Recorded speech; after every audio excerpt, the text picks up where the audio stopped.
Today we're going to be playing the NBA three-word game. This is heavily influenced or copied by Colin Cowherd's three-word game. He does this with NFL teams, but it's a really fun challenge to try and describe the team, what you see from them so far, in just 3 words. And I'll be able to say 3 words and then explain it. So let's get started. And this whole video is going to be about the Eastern Conference, and we're going to go from the top seed to the bottom seed. So starting off with the Philadelphia 76ers, finished the process? Question mark?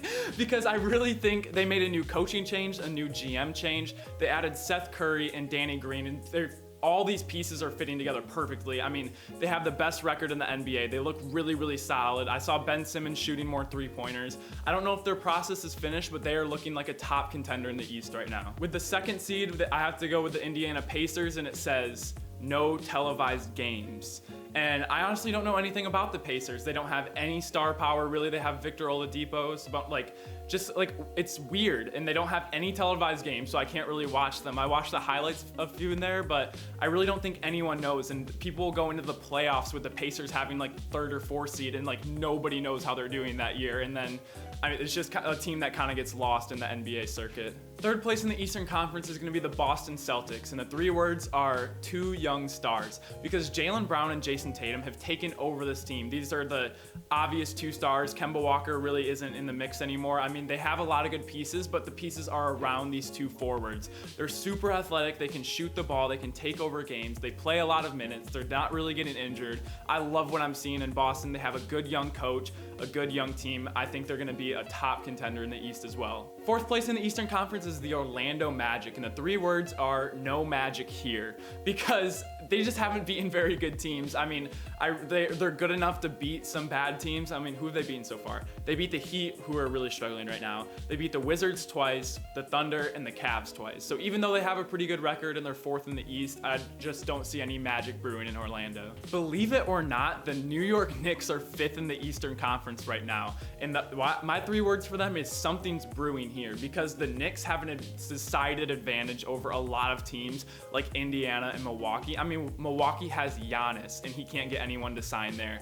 New York City, if they get a couple of young stars that look promising and probably get rid of James Dolan, New York City is a huge, huge, huge marketplace for NBA players. A lot of people would want to sign there. So if the Knicks can start to put something together, I love what they're doing so far. If they can start to put together a good season and makes the playoffs with some young stars, they are going to have a big offseason. Next, we have the Milwaukee Bucks, and I have another finals missed. I just see the Milwaukee Bucks being a super good regular season team and being good enough maybe to make the Eastern Conference Finals, but just to lose to a better team.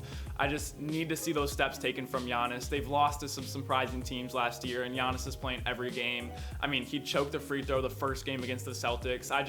I love Giannis so much. I really like this Bucks team, but not enough to see them making it out of the East. And if they do, definitely not winning the finals. Really quickly, if you guys enjoy daily NBA content, make sure to like and subscribe and comment if you want to. It really helps out my channel a lot, trying to grow an awesome community of people that just enjoy talking about basketball. All right, back to the video.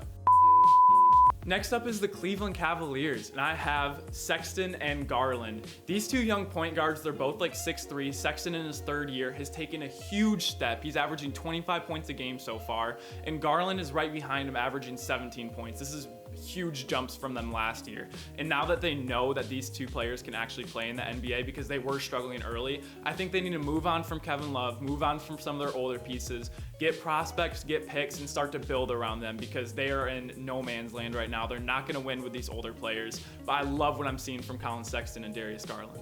Next, we have the Brooklyn Nets, and the 3 words are, where is Kyrie? And I just knew this was going to happen. I talked about the Brooklyn Nets before this season. Everything on the court I absolutely love about them. It's the off the court issues that bother me so much, and it was just bound to happen, and it happened way sooner than I thought it was going to be. Kevin Durant was on like a COVID protocol. Kyrie just didn't want to play his last 2 games. Steve Nash had no idea he wasn't going to play. That's your head coach. You have to tell him when you're going to play and when you're not going to play. This is going to start so many issues in the locker room. Kyrie started issues in Cleveland, in Boston, and in Brooklyn, and it's happening again this year in Brooklyn. So I'm not that surprised. I think they're going to be a very, very good team when they're all playing together, all doing well. But when Kyrie is pulling stuff like this, I just don't see them, like, oh, so frustrating. So these next two teams I'm actually going to put together. It's the Hawks and the Hornets, and they're really back-to-back in the Eastern Conference. But I said young and exciting. They're super young, they're super athletic. Their games are long threes and big dunks. It's so much fun to watch. I love watching these games. Trae Young and LaMelo Ball paired with like John Collins and Miles Bridges, all these high flyers running around. It's so much fun to watch. It's really good basketball. These teams are both super young. We're probably not going to make any noise in the playoffs if they do make the playoffs, but they're super fun to watch, and I think they're going to be good in a few years. Next up, all the way down on this list, is the Miami Heat. And I said hungover in Miami. This reminds me a lot about the Super Bowl slump that I talked about in previous videos, that the team that loses the Super Bowl usually doesn't even make the playoffs the following year. But the Miami Heat, they're a good team. They didn't really lose much. They're gonna put it together. Their defense is really struggling right now, which is surprising because they used to be such a good defensive team. But I think they're gonna put it together. Eric Spoelstra's a great coach. Jimmy Butler's a great leader. Bam Adebayo, Tyler Hero, Duncan Robinson. Like, you know this whole team. They're good. They're gonna figure it out. They're just a little hungover right now. And I'm actually gonna pair these last four together. We have the Bulls, the Raptors, the Pistons, and the Wizards. And the three words are, you guys suck. And this is really weird to say because three of those four teams deserve to be in there. But it's like, you know when you go into ISS or like detention and you see like the really good kid in there and you're like, what the hell is that kid doing in here?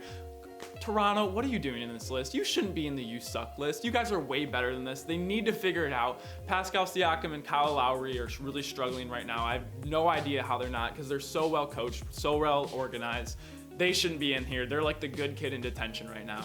All right, that's gonna wrap up today's video. Thank you guys so much for tuning in. I had a lot of fun. Let me know if you disagree or agree with any of these. If you want me to do the same thing for the Western Conference, I think that'd be a lot of fun too. And I did take this from Colin Coward, so I'm not coming up with this idea, but it was really fun to do. I hope you guys enjoyed it. Thank you so much for tuning in. Peace.